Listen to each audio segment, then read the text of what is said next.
Firefighting used to consist of passing water buckets hand to hand. The first fire hoses of the 1600s were made of leather, but these hoses were heavy, would crack when dry, and often break open under pressure. Modern firefighting began with the lightweight cotton fire hose, lined with rubber to keep the cotton dry and flexible. Fire hoses come in a range of sizes to fulfill a range of functions, from small, lightweight ones for fighting forest fires to large, heavy-duty hoses for industrial fires. Production begins with hundreds of bobbins of polyester yarn, feeding automated looms a floor above.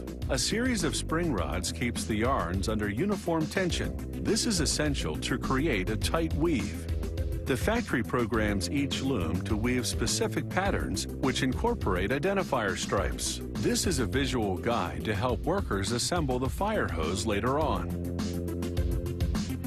This woven fabric will form the fire hose's exterior called the jacket. It's got to weather some nasty conditions, so they soak it in a plastic polymer solution with dye for color. The liquid encapsulates the fibers, making them durable and water resistant. At another station, they mix granules of polyurethane, a form of plastic, with white colorant and adhesive pellets. This mixture is for making the waterproof tubing that forms the inside of the fire hose. When they activate the adhesive in the mixture with heat, this tubing will bond to the hose jacket fabric. The mixer feeds the ingredients to an extruder, which melts the mixture and forms it into a hollow tube. The tube then passes through a basin of cool water to set the plastic. Next, the tube goes to the inspection table, where an automated printer prints code numbers on it for tracking purposes. To assemble the fire hose, they first pull out an outer hose jacket over a 33-yard-long cable.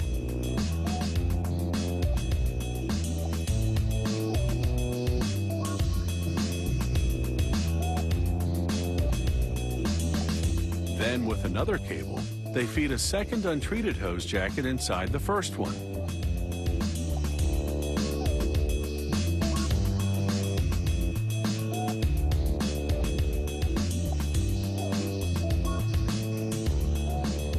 Finally, they attach a cable to the third and innermost layer, the tube, and pull it along the entire length of the double jacket.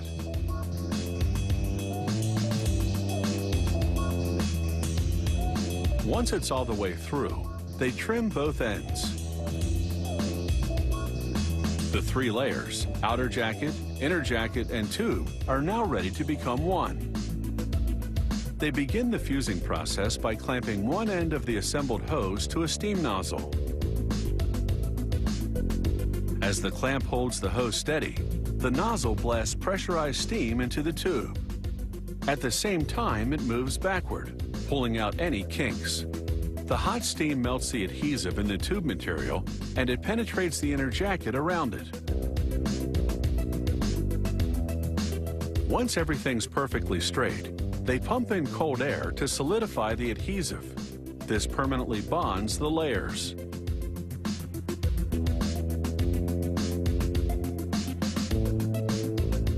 They roll up the finished hose into a coil, controlling the winder with a foot pedal. Then they lay the coiled hose on a table to install the couplings. Those are the components that attach the hose to the water supply on one end and to the spray nozzle on the other. They trim each end and then insert a brass expansion ring and then an aluminum coupling on top. An expansion machine does the rest. They attach the end securely to the machine's protruding bar.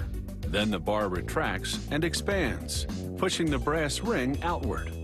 The force wedges the brass into the aluminum coupling permanently.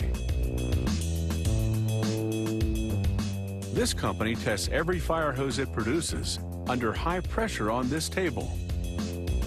After marking the type of hose with a stencil and indelible ink, they fill the hose with water. They check for holes and kinks and verify that the couplings stay in place. After the test, they drain the water. They insert a giant sponge to get rid of any water left behind. And now these new hoses are ready for their baptism by fire.